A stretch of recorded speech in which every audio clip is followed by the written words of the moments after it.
Nunca pensé que la muerte de mi padre convertiría a mi familia en un grupo de extraños. Al crecer en Madrid, éramos los Herrera, imperfectos pero inseparables. Mi padre tenía una pequeña pero exitosa empresa de construcción. Mi madre era profesora en el instituto del barrio. Y mi hermano mayor, Javier, y yo nos peleábamos como cualquier par de hermanos. Pero siempre nos cubríamos las espaldas. No éramos ricos, pero vivíamos cómodamente en un chalet de 2 plantas con un balancín en el porche, donde papá contaba sus chistes malos cada domingo por la tarde. Cuando a papá le diagnosticaron cáncer de páncreas la primavera pasada, todo cambió de la noche a la mañana. Los médicos le dieron 6 meses, pero apenas llegó a los 3. Esos meses fueron un borrón de visitas al hospital, conversaciones en susurros y viajes de Javier desde Barcelona cada 2 fines de semana. Pedí una excedencia no remunerada en mi trabajo de contable para ayudar a mi madre, que pareció envejecer 10 años en esos pocos meses. A pesar de todo, nos apoyamos los unos en los otros. Una familia enfrentando juntos sus días más oscuros, o eso creía yo. La mañana después del funeral, mientras los parientes pululaban por la cocina picoteando las tortillas y empanadas que habían traído los vecinos, nuestro abogado de familia, Ricardo, apareció con el testamento de papá. Mi madre invitó a todos a reunirse en el salón. Yo esperaba una lectura sencilla. La casa para mamá, el negocio repartido entre Javier y yo, y algunos objetos sentimentales distribuidos entre el resto de la familia. Papá no era un hombre complicado, y sus asuntos tampoco lo eran. Ricardo se aclaró la garganta y se ajustó las gafas. Antes de empezar, Tomás quería que os diera esta carta. Le entregó un sobre a mamá, que lo abrió con manos temblorosas. Mi querida familia, leyó, con la voz apenas firme. Si estáis leyendo esto, es que ya he pasado a lo que sea que venga después. No perdáis mucho tiempo de luto. La vida es demasiado corta, como he aprendido por las malas. He trabajado duro para cuidar de todos vosotros, pero también he tomado decisiones que podrían sorprenderos. Confiad en que hice lo que creía que era lo mejor. Con todo mi amor, Tomás. Un extraño silencio se apoderó de la sala. Mi tía Patricia se removió incómoda en el sofá. Mi tío Guillermo se quedó, mirando sus zapatos. Mi prima Emma me apretó la mano.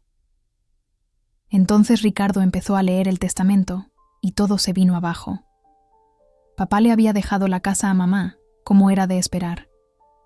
Pero el negocio, Construcciones Herrera, levantado de la nada durante 30 años, se lo había dejado enteramente a Javier, no repartido entre nosotros como papá siempre había prometido, sino el 100% para mi hermano.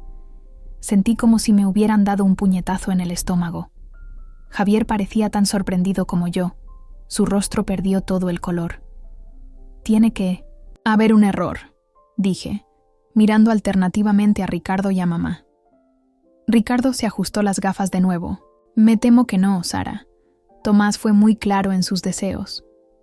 Pero las bombas no habían terminado.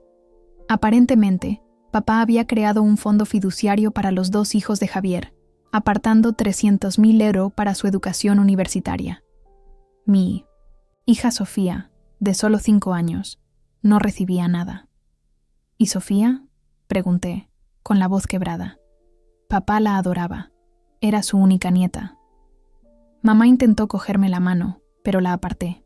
La habitación se sentía demasiado calurosa, demasiado llena de gente que evitaba mi mirada. «Hay más», continuó Ricardo, visiblemente incómodo. Tomás dejó instrucciones específicas sobre la casa de la sierra. La casa en la sierra de 1900. Guadarrama había estado en nuestra familia durante generaciones. El abuelo de papá la había construido él mismo, y habíamos pasado todos los veranos allí. Era donde papá nos había enseñado a pescar, donde habíamos celebrado innumerables cumpleaños y navidades, donde él y mamá habían renovado sus votos en su 30 aniversario. La casa de la sierra debe ser vendida, y las ganancias divididas a partes iguales entre los hermanos de Tomás. Mi tío Guillermo soltó un silbido ahogado. Tía Patricia se tapó la boca. La casa valía al menos 1 millón en el mercado actual. Papá tenía 4 hermanos, lo que significaba que cada uno recibiría unos 200.000 €. El rostro de mamá se puso blanco. Pero siempre dijimos que envejeceríamos allí juntos. Ricardo parecía afligido. Lo siento, Elena. Tomás cambió su testamento hace 8 meses. Estaba en pleno uso de sus facultades mentales cuando lo hizo. 8 meses, antes del diagnóstico de cáncer. Papá había tomado estas decisiones estando perfectamente sano, sin darnos ninguna explicación. Miré a Javier, esperando ver en él la misma traición que yo sentía. En cambio, estaba mirando su móvil, evitando la mirada de todos. Un pensamiento terrible me asaltó. ¿Tú lo sabías?, le pregunté, mi voz apenas un susurro. La cabeza de Javier se levantó de golpe. ¿Qué? No, por supuesto que no. Pero había algo en su expresión, culpa, quizás, o incomodidad, que me revolvió el estómago. Mi hermano, mi aliado en todo, de repente parecía un extraño. Mamá se levantó, con las manos temblando. Creo que todos necesitamos algo de tiempo para procesar esto. Ricardo, gracias por venir. Mientras la gente salía torpemente del salón, me quedé helada en el sofá. La familia que creía conocer se había desvanecido, reemplazada por secretos y decisiones inexplicables que se sentían como heridas deliberadas. Javier intentó acercarse, pero me di la vuelta. Mamá se retiró a su dormitorio. En 1 hora, la mayoría de los parientes se habían excusado para irse, dejando las tortillas del funeral abandonadas en la encimera de la cocina. Esa noche, mientras yacía despierta en mi dormitorio de la infancia, miraba las estrellas que brillaban en la oscuridad que papá había pegado en mi techo cuando tenía 10 años. Todavía brillaban débilmente, como un mensaje del pasado. ¿Por qué había hecho esto? ¿Qué había cambiado? El padre que siempre había predicado la justicia y la unidad familiar había dejado un legado de división y preguntas. Poco sabía yo que el testamento era solo el principio. La verdadera tormenta aún se estaba gestando y nos obligaría a todos a enfrentar verdades que habíamos estado evitando durante años. 3 días después de la lectura del testamento, todavía no podía quitarme la sensación de que algo no encajaba. Mamá apenas había salido de su habitación, apareciendo solo para prepararse un té que no se bebía. Javier había vuelto a Barcelona con vagas promesas de arreglar las cosas, significara lo que significara eso. Mi marido Miguel se había llevado a Sofía de vuelta a casa, a Valencia, dándome espacio para ayudar a mamá y ordenar las cosas de papá. Estaba en el despacho de papá, organizando su papeleo, cuando encontré la primera pista. Escondido, detrás de su colección de novelas de Stephen King, había un pequeño cuaderno de cuero que nunca había visto. Dentro había fechas, cifras y notas crípticas con la letra desordenada de papá. La mayoría de las entradas eran del último año, y muchas mencionaban una JJ con grandes sumas junto a la inicial. Una entrada de hacía 7 meses simplemente decía: J otra vez, 50K, última vez. Me temblaban las manos mientras pasaba las páginas. Papá siempre había sido meticuloso con las finanzas familiares, manteniéndolo todo transparente. Este cuaderno oculto se sentía mal, fuera de lugar. Me lo metí en el bolsillo y seguí buscando. En el cajón de su escritorio, debajo de montones de facturas del negocio, encontré extractos bancarios de una cuenta que no reconocía. Los extractos mostraban grandes retiradas. 50.000 € por aquí, 75.000 € por allá, durante los últimos 2 años. ¿A dónde había ido ese dinero? ¿Y por qué papá lo había mantenido en secreto? ¿Qué estás haciendo? Salté al oír la voz de mamá. Estaba en el umbral, con los ojos enrojecidos, llevando la misma Rebeca que había llevado durante 60 días. Solo ordenando, dije, cerrando rápidamente el cajón. ¿Cómo te encuentras? Ignoró mi pregunta entrando en la habitación con una determinación inusual. No encontrarás respuestas ahí dentro, Sara. ¿Respuestas a qué? Mamá se hundió en el sillón de cuero de papá, pareciendo de repente muy vieja y muy cansada. Sé que estás confundida por el testamento, herida. Yo también lo estoy. Acerqué otra silla. ¿Lo sabías? ¿Sobre los cambios que hizo? Ella negó con la cabeza. No todos, solo partes. Sus dedos trazaron el borde del escritorio. Tu padre no siempre fue el hombre que creías que era, Sara. Un escalofrío me recorrió. ¿Qué significa eso? Mamá respiró hondo. Javier ha tenido problemas durante años. Problemas económicos. El juego. La revelación me golpeó como un camión. Javier, mi responsable hermano mayor que dirigía una exitosa empresa de marketing en Barcelona, con su familia perfecta, y su ático con vistas al mar, ¿un ludópata? Eso es imposible, dije. Me lo habría contado. Le daba vergüenza. Empezó en la universidad con partidas de póker y empeoró después de casarse con Melissa. Pasaba meses sin apostar y luego caía. Tu padre lo sacó del apuro varias veces. Las notas del cuaderno de repente cobraron sentido. J. Javier. El dinero. La última vez. ¿Qué tan grave es? Lo suficientemente grave como para que casi lo perdiera todo el año pasado. El negocio, la casa. Melissa casi lo deja. Pensé en las vacaciones de lujo de Javier publicadas en Instagram, los colegios privados para sus hijos, el barco que se había comprado el verano pasado. Todo mientras aparentemente se ahogaba en deudas de juego. ¿Así que papá cambió el testamento para proteger a Javier? ¿Le dio el negocio para asegurarse de que tendría ingresos? Los ojos de mamá se encontraron con los míos. En parte. Pero hay más, Sara. Las cosas se complicaron. Tu padre tomó decisiones con las que yo no estaba de acuerdo. Antes de que pudiera continuar, sonó el timbre.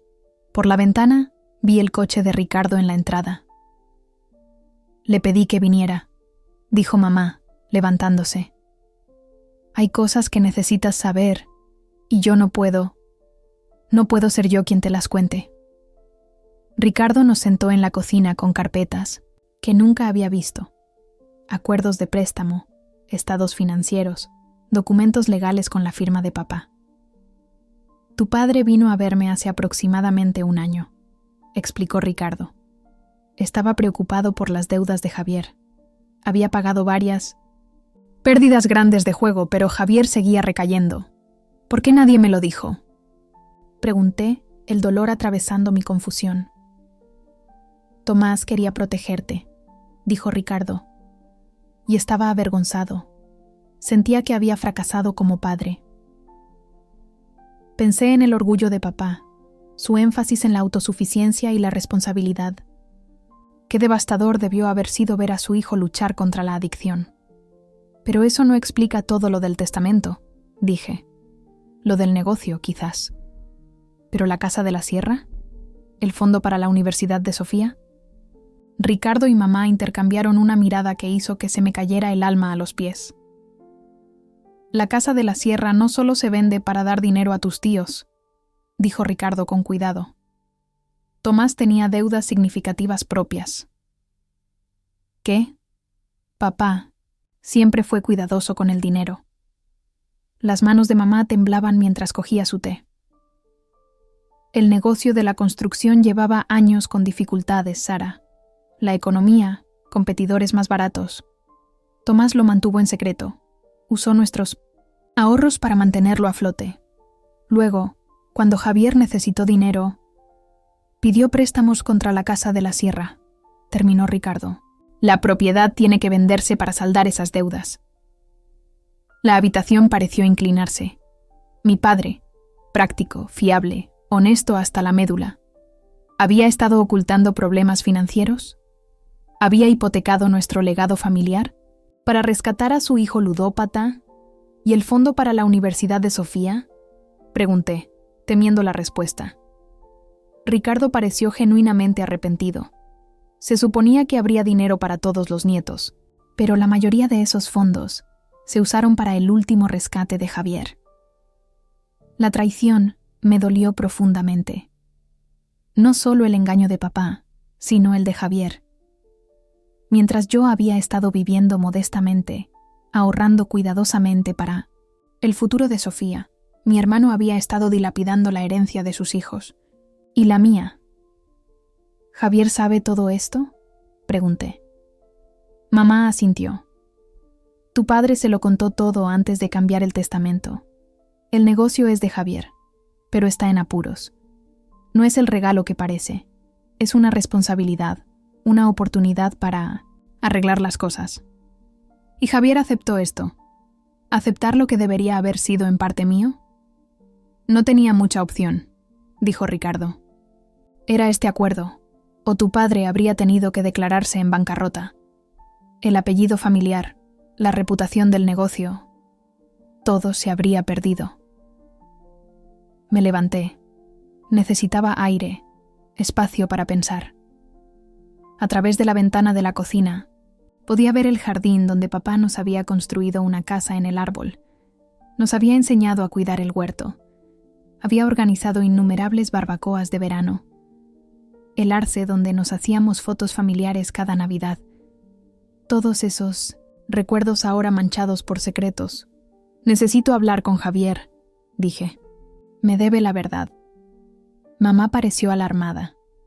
Sara, ahora mismo está frágil. Lleva 6 meses sobrio, intentando enmendar las cosas. ¿6 meses? ¿Desde el diagnóstico de papá?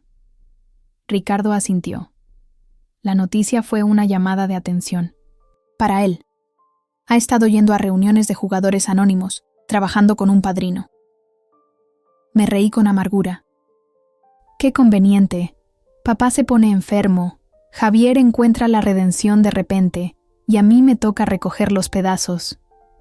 Eso no es justo, dijo mamá, pero su voz carecía de convicción. Saqué el cuaderno de mi bolsillo y lo tiré sobre la mesa. Papá estaba llevando la cuenta, asegurándose de que su niño bonito no malgastara más dinero de la familia. Mamá se estremeció. Tu padre os quería a los dos por igual, Sara. Estaba tratando de proteger a todos de la única manera que sabía. Pero mientras salía de la cocina, sus palabras sonaron vacías. La protección no debería sentirse como abandono. El amor no. Debería parecerse a las mentiras. Y la familia, la verdadera familia, no debería guardar secretos que pudieran destruir todo lo que habíamos creído sobre nosotros mismos. Llamé a Javier esa noche. Sin cortesías, sin charla trivial, solo 4 palabras. Tenemos que hablar. Aceptó volar de vuelta a Madrid al día siguiente. Pasé la noche en un hotel en el centro, incapaz de quedarme en la casa llena de recuerdos que ahora parecían atrezo elaborado en una obra de la que no sabía que formaba parte. Llamé a Miguel.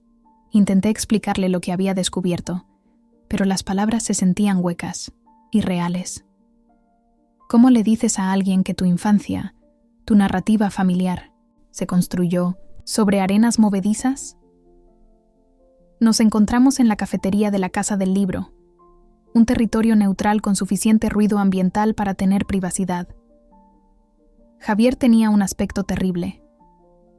El hermano seguro y pulcro que siempre había admirado había sido reemplazado por alguien demacrado y encorvado, con ojeras oscuras.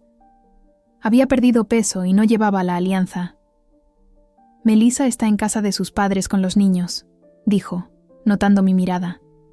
Estamos arreglando las cosas.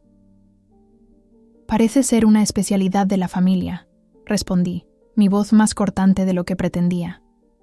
Arreglar las cosas, por separado, en secreto. Javier se inmutó, pero no discutió. El camarero gritó mi nombre y recogí nuestros cafés, dándome un momento para templar la ira que se había estado acumulando desde ayer. Cuando volví a la mesa, Javier estaba mirando una foto en su móvil. Papá en la boda de Javier, radiante de orgullo. Lo he destrozado todo, dijo en voz baja sin levantar la vista. El legado de papá, el negocio familiar, mi matrimonio y ahora, tu confianza. ¿Cuándo empezó?, pregunté, ignorando su autocompasión. Necesitaba hechos, no disculpas. Dejó el móvil. En la universidad, partidas de póker en el sótano del colegio mayor. Se me daba bien, muy bien. Gané lo suficiente para comprarme mi primer coche. Luego, en el último año, lo perdí todo en un fin de semana. Llamé a papá aterrorizado. Me sacó del apuro. Me hizo prometer que lo dejaría. Pero no lo hiciste. Javier negó con la cabeza. Lo dejaba durante meses, a veces años. Luego algo lo desencadenaba. Estrés en el trabajo, una pelea con Melissa. Me convencía de que podía controlar solo una partida, una apuesta. ¿Sabes cómo papá siempre decía que tenía una personalidad adictiva? ¿Cómo se preocupaba cuando me obsesionaba con cosas de niño? Resulta que tenía razón. Así que todas esas veces que estabas trabajando hasta tarde, los viajes de negocios, algunos eran reales, muchos no. La voz de Javier se quebró. El año pasado fue el peor. Me metí con gente seria en 1500 Barcelona. Póker online, apuestas deportivas. Debía casi $500,000. Casi me atraganto con el café. ¿$500,000 de euros? ¿Cómo es eso posible? Tarjetas de crédito, segunda hipoteca, préstamos de gente a la que no quieres deber dinero. Sus manos temblaban mientras cogía su taza. Amenazaron a mi familia, Sara. Dijeron que harían daño a los niños si no pagaba. A pesar de todo, el miedo por mis sobrinos atravesó mi ira. Así que llamaste a papá. Estaba desesperado. Estaba furioso. Nunca lo había visto tan enfadado. Dijo que era la última vez que me sacaba de un apuro. Pidió préstamos contra la casa de la sierra. Vendió sus inversiones para la jubilación. Incluso le pidió dinero a tía Patricia. Me hizo firmar un contrato prometiendo buscar ayuda, darle la vuelta al negocio. Y cuando se puso enfermo, los ojos de Javier se llenaron de lágrimas. Lo destrozó Sara, no solo el cáncer, el estrés, la presión financiera. El médico dijo que podría haber acelerado la enfermedad. En esas últimas semanas, solo hablaba de asegurarse de que todo estuviera arreglado, de que sus errores no fueran una carga para mamá o para ti. ¿Sus errores? Me incliné hacia adelante. Tú eres el que se jugó la seguridad de nuestra familia. ¿Y de alguna manera papá se sentía responsable? ¡Porque me lo consintió! La voz de Javier se elevó, atrayendo miradas de las mesas cercanas. La bajó de nuevo. Durante años, limpió mis desastres en lugar de dejarme enfrentar las consecuencias. Se culpaba a sí mismo por no conseguirme ayuda antes. Pensé en las notas del diario de papá, las cantidades crecientes, la nota final, última vez. Así que el testamento, el negocio, ¿eso fue qué? ¿Tu oportunidad de redención? Javier asintió miserablemente. La última apuesta de papá. Apostar a que darme la responsabilidad me obligaría a dar un paso al frente, a salvar lo que él había construido. El negocio está en apuros, Sara. Estoy trabajando con el banco para reestructurar la deuda, intentando salvar los empleos de gente que ha estado con papá durante décadas. ¿Y mi parte? El fondo universitario de Sofía desapareció. Lo siento. Pasaré el resto de mi vida intentando compensártelo, lo prometo. Su disculpa encendió algo en mí. ¿Sabes lo que he estado haciendo durante los últimos 5 años, Javier? Echando 60 horas a la semana en un curro que odio, ahorrando cada céntimo para el futuro de Sofía, rechazando ascensos que habrían requerido viajar porque Miguel ya viaja por trabajo y alguien tenía que estar ahí para nuestra hija. Mientras tú vivías en tu ático de lujo, publicando sobre tus vacaciones, jugándote un dinero que ni siquiera era tuyo. Javier no se defendió, lo que de alguna manera lo empeoró. Quería que se defendiera, que me diera una razón para desatar la furia que se acumulaba dentro de mí. En cambio, se quedó ahí sentado, absorbiendo mis palabras, como si se mereciera cada una de ellas. Papá me llamó, dije de repente recordando. 2 semanas antes de morir, me pidió que le prometiera que te cuidaría si le pasaba algo. Pensé que estaba siendo dramático, preocupado por dejar a mamá sola. Pero él lo sabía, ¿verdad? Sabía que me enteraría con el tiempo. Quería contártelo él mismo, dijo Javier, pero se puso muy enfermo muy rápido. Me pidió que te lo explicara todo después de que se fuera. Simplemente no pude encontrar las palabras. Una mujer mayor en la mesa de al lado nos estaba observando abiertamente, su libro olvidado. Bajé la voz. Tenías la responsabilidad de decirme la verdad. En lugar de eso, dejaste que entrara a esa lectura del testamento a ciegas. ¿Tienes idea de cómo me sentí? Descubrir delante de toda nuestra familia que papá aparentemente te había elegido a ti por encima de mí. No fue así. Estaba intentando protegerte de mi desastre. Deja de decir eso. Sí sé. No soy una niña que necesite protección. Soy una mujer adulta que merecía la verdad. Sobre papá, sobre el negocio, sobre ti. Javier extendió la mano sobre la mesa, pero aparté las mías. ¿Qué quieres que haga, Sara? Dime cómo arreglar esto, por favor.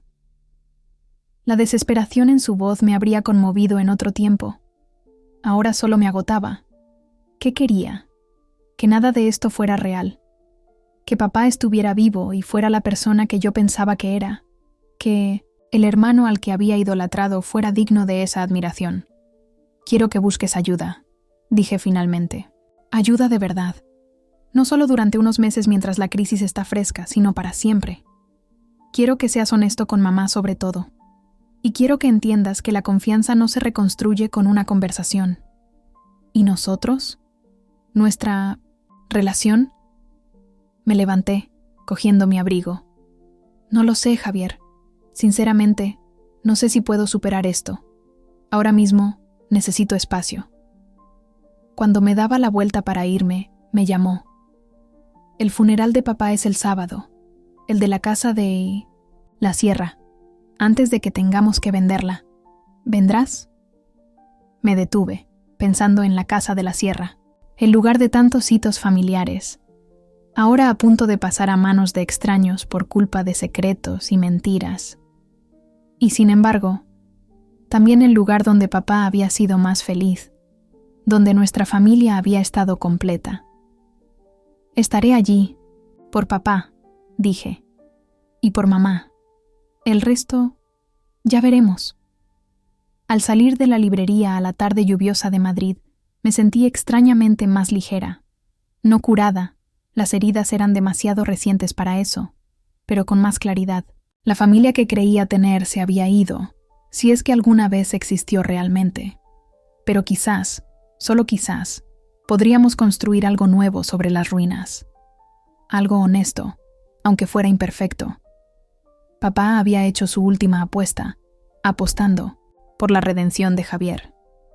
Ahora yo también tenía que tomar una decisión. Aferrarme a mi ira y marcharme.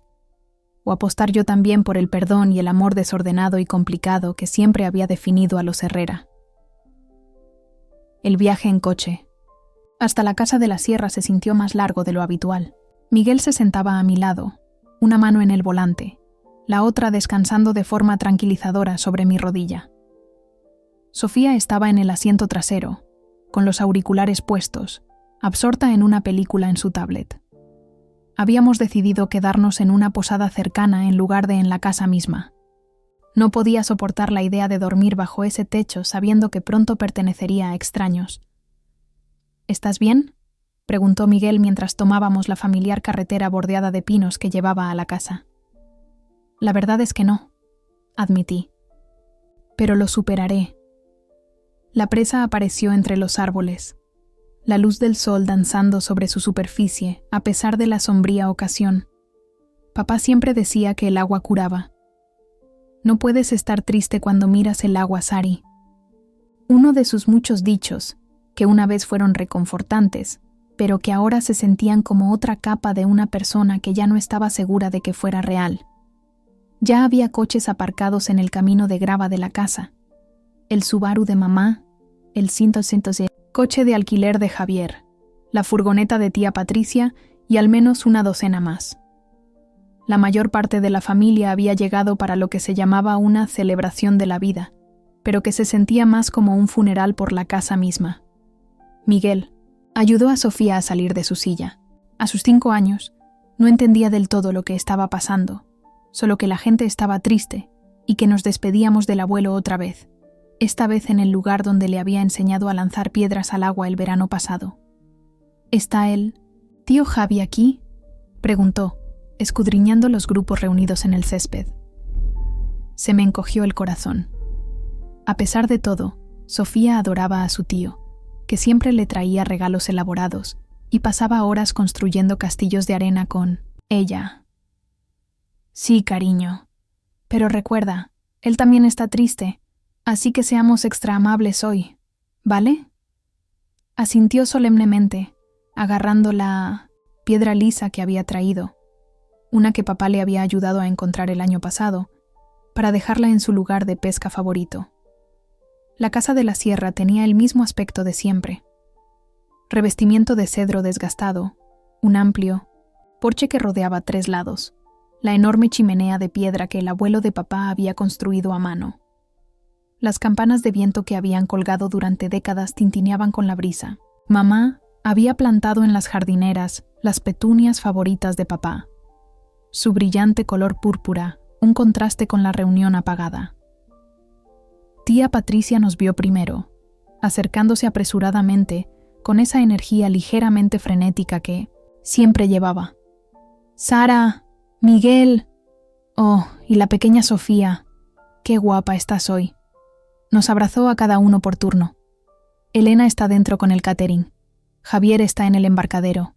La mayoría de los demás están en el jardín trasero. Bajó la voz. Ricardo también está aquí. Supongo que hay más papeleo que firmar. La idea me revolvió el estómago. Más documentos finalizando el desmantelamiento del legado de nuestra familia. Iremos por detrás, dije, no lista para enfrentarme a mamá o a Javier todavía. El césped trasero descendía suavemente hasta el agua, donde se habían dispuesto sillas adirondack en semicírculo. Había fotos de papá en caballetes. Papá enseñando a pescar a Javier. Papá y mamá el día de su boda. Papá sosteniendo a Sofía recién nacida. Una mesa mostraba sus cosas favoritas. Su gorra gastada, su colección de señuelos de pesca antiguos, el primer martillo que tuvo, ahora pulido y montado. El tío Guillermo se acercó, ya con una copa en la mano a pesar de la hora temprana. Sara, día duro.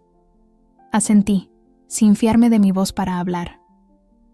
Guillermo siempre había sido el hermano más cercano de papá, al que llamaba primero con noticias buenas o malas. ¿Sabía él de los problemas financieros? ¿Del juego? ¿De las puntas e mentiras? Tu padre estaba orgulloso de ti, dijo Guillermo inesperadamente. Siempre hablaba de que tú eras la responsable, la sensata. Aparentemente no en la que confiaba para decirle la verdad, respondí, con más amargura de la que pretendía. El rostro curtido de Guillermo se suavizó. Tomás tenía sus razones para todo lo que hacía. No siempre buenas razones. Fíjate, pero razones. Todos cometemos errores tratando de proteger a las personas que amamos. ¿Fuiste una de las personas a las que pidió dinero prestado?, pregunté directamente. Guillermo dio un largo sorbo a su bebida. Sí, unos 30.000 euros. Si te soy sincero, nunca esperé volver a verlos. Tu padre era un pésimo hombre de negocios, pero un buen hermano. Le habría dado el doble si me lo hubiera pedido. Esta mención casual de una suma tan grande, y la implicación de que había sido esencialmente un regalo en lugar de un préstamo, me dejó sin palabras. ¿Cómo había llegado la situación financiera de papá a ser tan grave sin que ninguno de nosotros nos diéramos cuenta? Mami, ¿puedo ir a ver los patos? Sofía tiró de mi mano, señalando hacia la pequeña cala donde nadaba una familia de Ana de Reales. Claro, pero quédate donde pueda verte. Miguel, ¿podrías...? Voy, dijo, siguiendo a nuestra hija hasta la orilla del agua. Deambulé por la reunión, aceptando condolencias, charlando, todo mientras sentía que me movía en un sueño. Estas personas, parientes, empleados de papá, vecinos de Madrid, todos tenían su propia versión de Tomás Herrera: el padre dedicado, el jefe generoso, el amigo fiable. ¿Alguno de ellos había conocido al hombre debajo de la imagen cuidadosamente mantenida? Finalmente, me sentí atraída hacia el embarcadero, donde Javier estaba sentado solo, con los pies colgando sobre el agua. Por un momento, consideré darme la vuelta, pero algo me empujó hacia adelante. ¿Hay sitio para una más?, pregunté. Javier levantó la vista, sorpresa y esperanza cruzando su rostro. Siempre. Se hizo a un lado, dejando espacio en los tablones desgastados. Nos sentamos en silencio, observando a un par de somormujos zambullirse y reaparecer al otro lado del agua. La última vez que habíamos estado aquí juntos fue para el cumpleaños de papá en mayo, antes del diagnóstico. Habíamos salido en el bote de remos, los 4, mamá, papá, Javier y yo, y compartimos una botella de champán mientras se ponía el sol. Papá parecía perfectamente feliz, contando sus chistes malos, rememorando veranos pasados. ¿Sabía ya entonces que todo se estaba desmoronando? Fui a una reunión esta mañana, dijo Javier de repente. En el pueblo, encontré un grupo de jugadores anónimos que se reúne en el centro cívico. Asentí, sin saber qué decir. ¿Se suponía que debía felicitarlo por hacer lo que debería haber hecho años atrás? Voy a vender el ático de Barcelona, continuó. Me mudo de nuevo a Madrid para dirigir el negocio como es debido.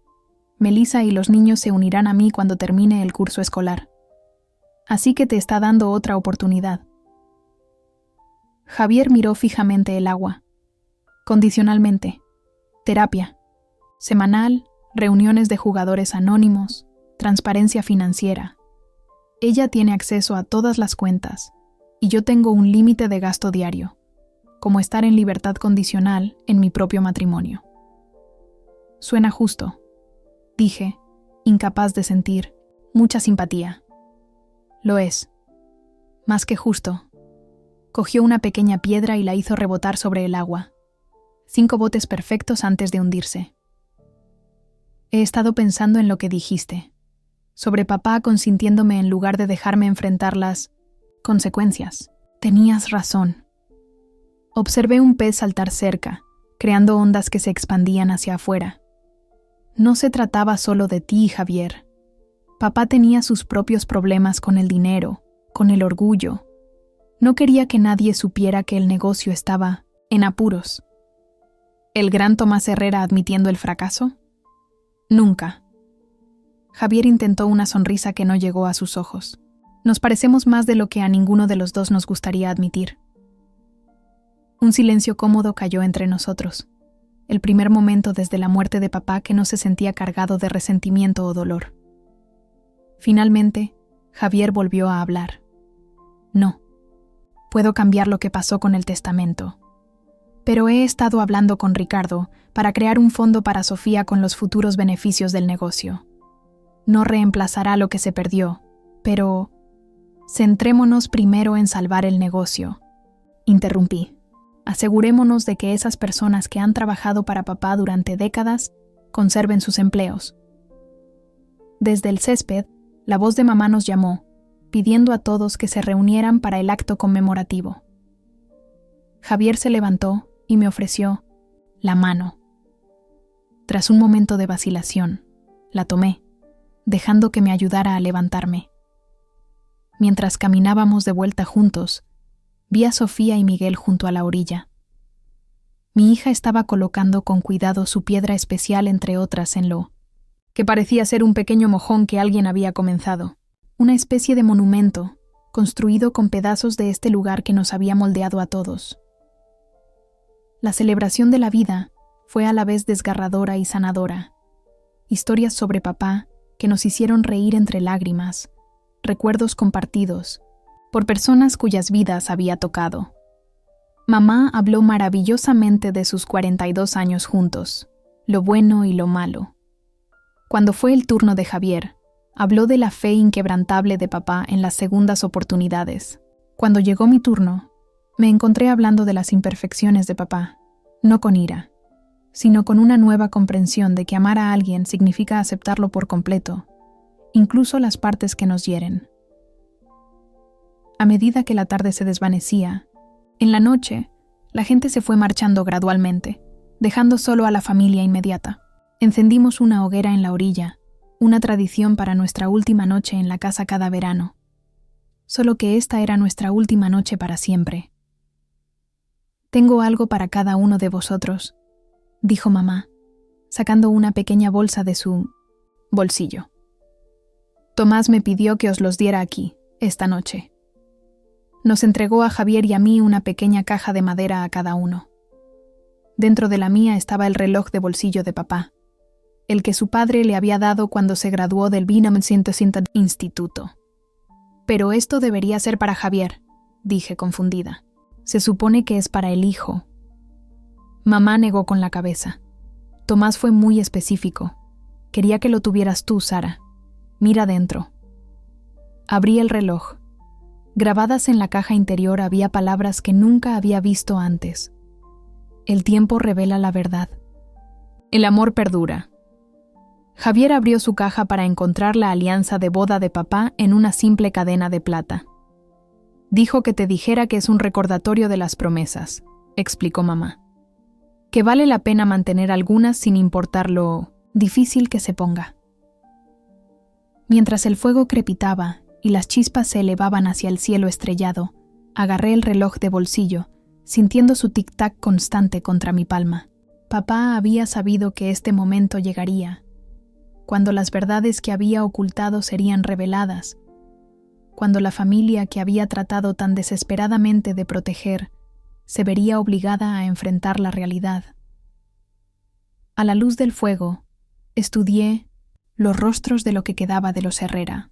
Mamá, cansada pero resuelta. Javier, humilde pero presente.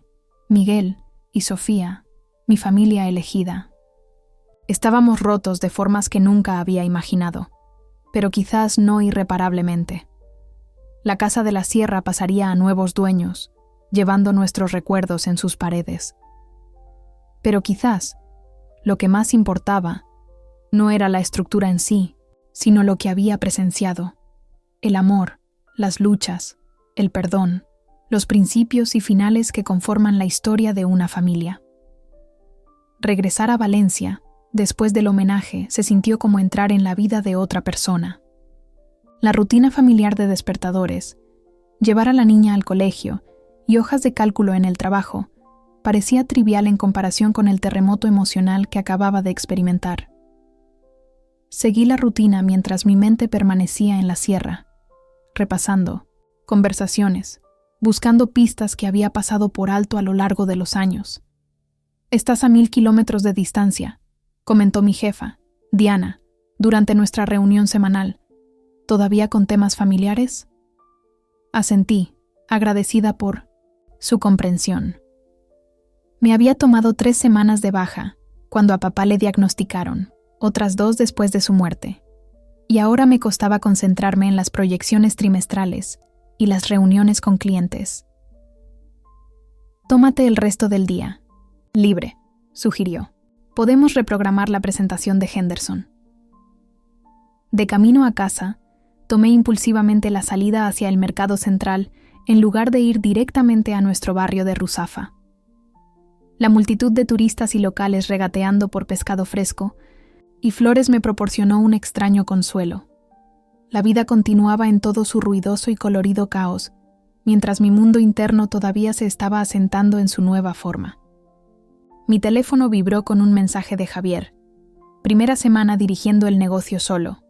He encontrado más problemas que soluciones. Me vendría bien tu cerebro financiero si estás dispuesta».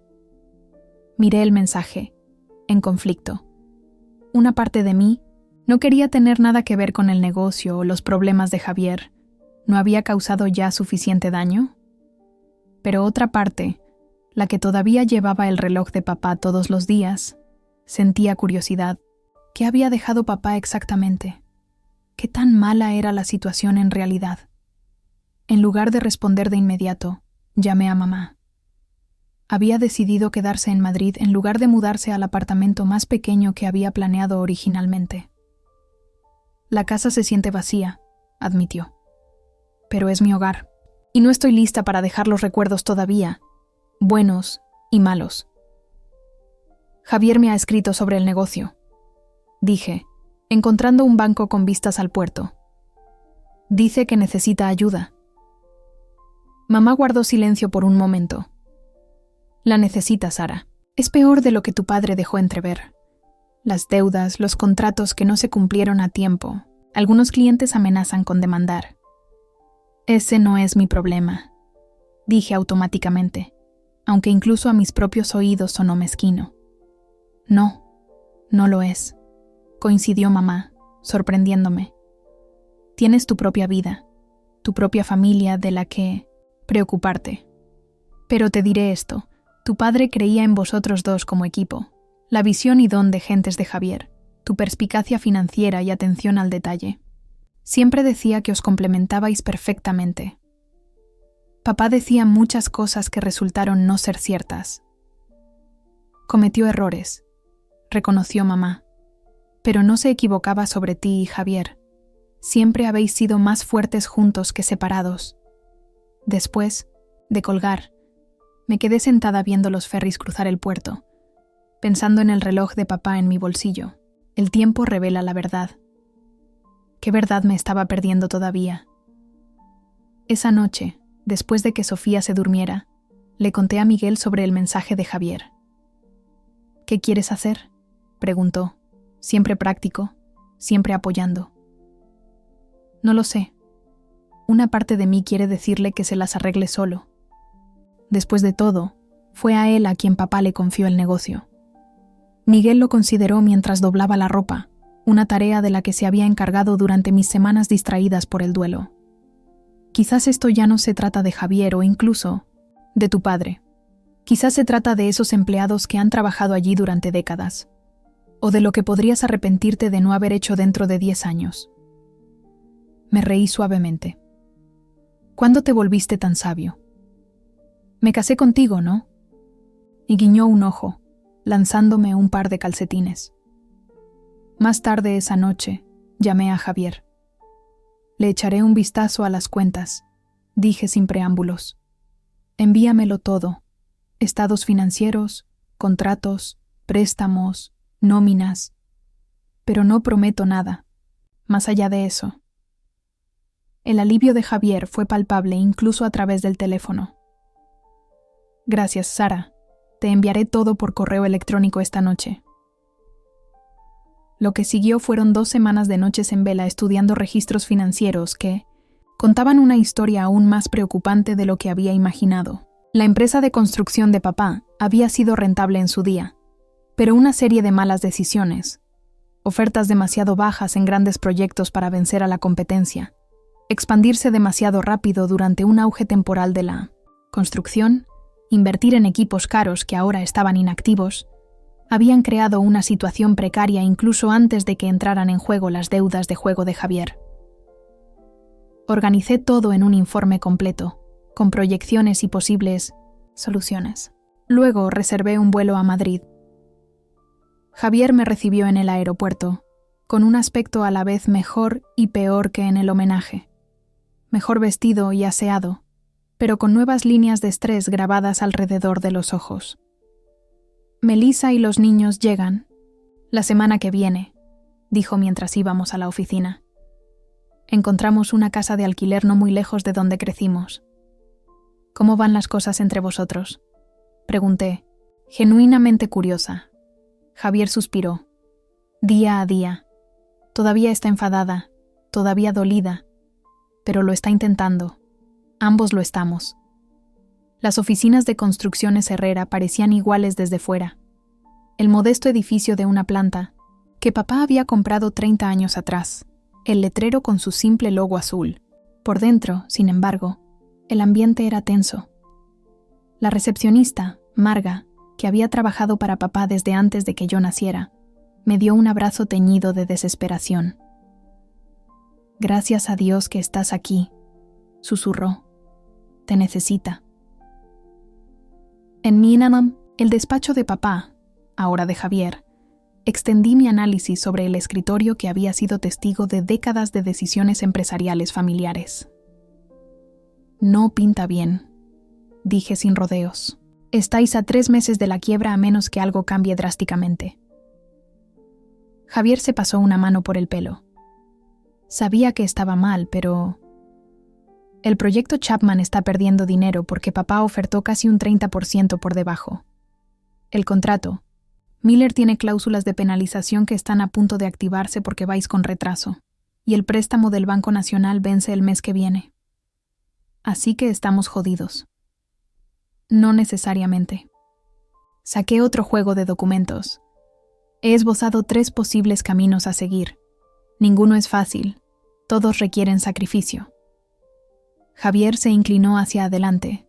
De repente todo negocios. Este era el hermano que recordaba. Centrado, agudo, dispuesto a abordar los problemas de frente cuando no estaba nublado por su adicción. La opción 1 es la más segura, pero la más dolorosa. Reducir el tamaño inmediatamente, despedir al 40% de la plantilla, vender el parque de maquinaria de la calle Morrison, centrarse solo en completar los contratos existentes de forma rentable. Os da tiempo, pero reduce la empresa a una sombra de lo que fue. Javier hizo una mueca. Los empleados de papá son como de la familia. Lo sé. La opción 2 es más arriesgada, pero mantiene a más gente empleada. Traer a un inversor externo. He identificado a 3 que podrían estar interesados en una empresa de construcción con la reputación de Herrera, incluso con sus problemas actuales. Perderías algo de control, pero ganarías capital para reestructurar la deuda y terminar los proyectos correctamente. ¿Y la opción 3? Dudé. La opción 3 es la más radical. Reorientar la empresa por completo. Herrera tiene experiencia en construcción tradicional, pero el crecimiento real está en la construcción ecológica, materiales sostenibles, renovación para la eficiencia energética. Significaría reciclar al personal, nuevo marketing, nueva base de clientes, pero también mayores márgenes de beneficio y menos competencia. Javier estudió las proyecciones, haciendo preguntas inteligentes sobre cada escenario. Después de 2 horas de discusión, levantó la vista con una claridad que no le había visto en años. Es la opción 3, ¿verdad? Es la que tú elegirías. Asentí lentamente. Es el mayor riesgo, pero también la mayor recompensa potencial. Y honra lo que papá construyó mientras se adapta a un mercado cambiante. Significaría transformar completamente la empresa. Sí. Y requeriría un capital que no tenemos. Respiré hondo. A menos que liquide mi plan de pensiones y mi cartera de inversiones. Nos daría suficiente margen para 6 meses de transición. Javier me miró fijamente. ¿Harías eso? ¿Después de todo lo que ha pasado? No por ti, dije honestamente. Por el legado de papá, por la gente que ha trabajado aquí toda su carrera, y quizás un poco por mí, para ver si puedo ayudar a construir algo significativo a partir de este desastre. ¿Cómo qué? ¿Como consultora? Como socia. La expresión de Javier cambió de sorpresa a confusión. ¿Pero el testamento? Se puede modificar. Eres el dueño de la empresa, pero puedes emitir nuevas acciones. Un reparto 50-50. Socios iguales, riesgo igual, recompensa igual. El silencio que siguió estuvo cargado de implicaciones. Javier entendió lo que realmente le estaba ofreciendo. No solo ayuda financiera, sino perdón, una oportunidad para reconstruir nuestra relación junto con el negocio. ¿Y tu trabajo en Valencia? ¿Tu vida allí? No había pensado esto a fondo. Había estado operando por instinto y números en lugar de por aspectos prácticos. No lo sé todavía. Teletrabajo por un tiempo, quizás. La empresa de Miguel tiene una oficina en Madrid a 1900, la que podría transferirse con el tiempo. Javier se levantó y caminó hacia la ventana, mirando el parque de maquinaria donde papá nos había enseñado a ambos a conducir una retroexcavadora cuando éramos adolescentes. ¿De verdad crees que podemos salvarla? ¿Convertirla en algo de lo que papá estaría orgulloso? Creo que podemos convertirla en algo de lo que nosotros estemos orgullosos, corregí suavemente. Algo que refleje quiénes somos ahora, no quiénes papá quería que fuéramos. Se volvió, con los ojos sospechosamente brillantes. ¿Socios? Le extendí la mano, sintiendo el peso del reloj de papá en mi bolsillo. Socios. El apretón de manos se sintió como la primera conexión genuina que habíamos tenido en años, no como las personas que habíamos estado fingiendo ser, sino como los adultos imperfectos y en proceso de sanación que realmente éramos. Esa noche, llamé a Miguel para contarle mi impulsiva propuesta. ¿Vas a montar un negocio con el hermano que se jugó el fondo universitario de tu hija? Y preguntó, su escepticismo justificado. Voy a montar un negocio con el hermano que lleva 6 meses sobrio, está en terapia, y en realidad tiene ideas brillantes sobre construcción sostenible que podrían transformar la empresa, respondí. Con controles financieros adecuados que yo supervisaré. Miguel guardó silencio por un momento. Sabes que te apoyaré en lo que decidas, solo no quiero volver a verte sufrir. Lo sé, pero creo que... Luché por articular el sentimiento, que había estado creciendo desde el homenaje en la sierra. Creo que a veces la única forma de superar el dolor es a través de la conexión, no de la distancia. Más tarde, sola en mi dormitorio de la infancia donde me estaba quedando durante esta visita, saqué el reloj de bolsillo de papá. La inscripción, en el interior pareció brillar en la penumbra. El tiempo revela la verdad.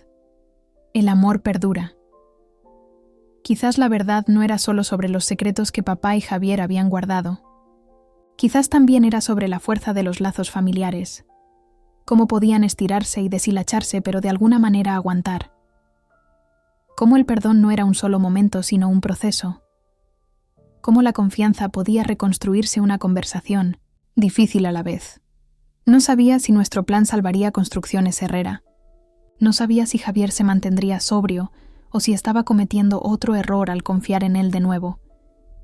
Pero por primera vez desde la muerte de papá, sentí algo parecido a la esperanza.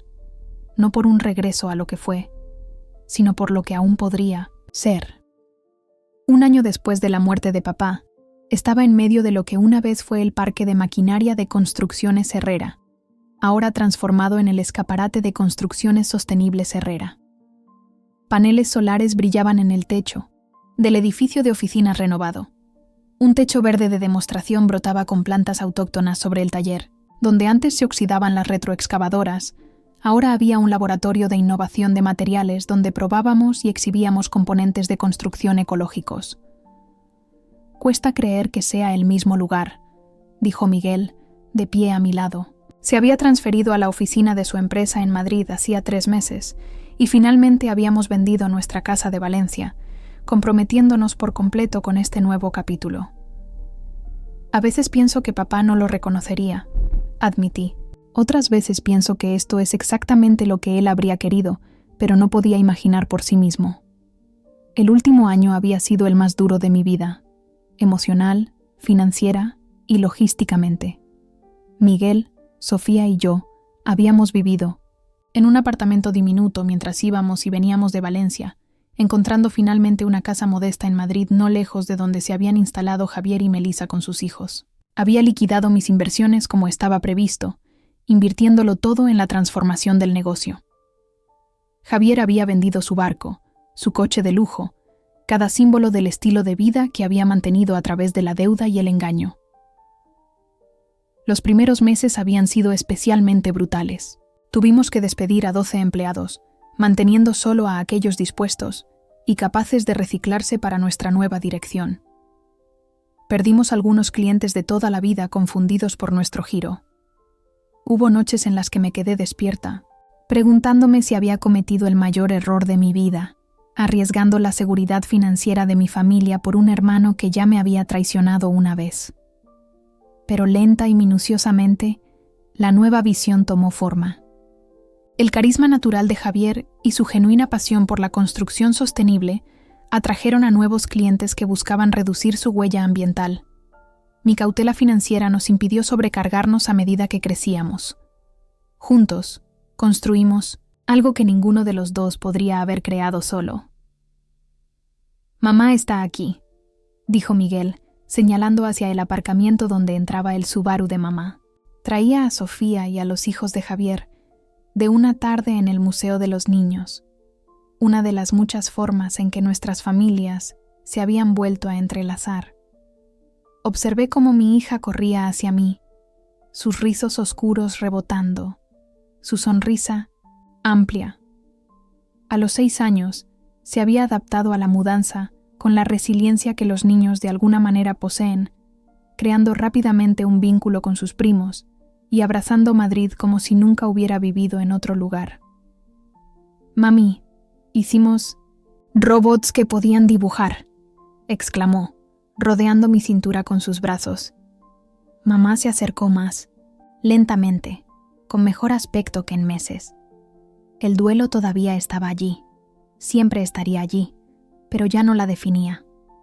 Había comenzado a dar clases a tiempo parcial en un centro de formación profesional, reconectando con su pasión, por la educación que había pasado a un segundo plano durante sus décadas como esposa de papá.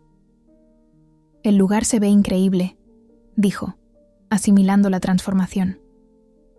«¿La jornada de puertas abiertas es mañana?» Asentí. Nerviosa no empieza a describir cómo me siento. Habíamos invitado a toda la comunidad de la construcción de Madrid para ver en qué se había convertido Herrera. Era un riesgo enorme. Habíamos pasado meses preparándonos, creando exhibiciones, formando al personal para demostrar nuestros nuevos enfoques. Si fallaba, habríamos malgastado recursos preciosos en lo que equivalía a un elaborado truco publicitario. «Javier, ¿sigue dentro?», preguntó mamá. «En una llamada con ese promotor de Valencia. Suena prometedor». Mamá me apretó el brazo. «Tu padre estaría muy orgulloso, Sara. No solo del negocio, sino de ti, de tu fuerza, de tu perdón». Había oído variaciones de este sentimiento de ella durante el último año y todavía me hacía sentir incómoda. No sabemos qué pensaría papá. Guardaba tantos secretos. Cometió errores, reconoció mamá. Todos los cometemos, pero os quería a ambos ferozmente. Eso nunca fue un secreto. Mientras los demás entraban, me quedé en el patio, necesitando un momento a solas.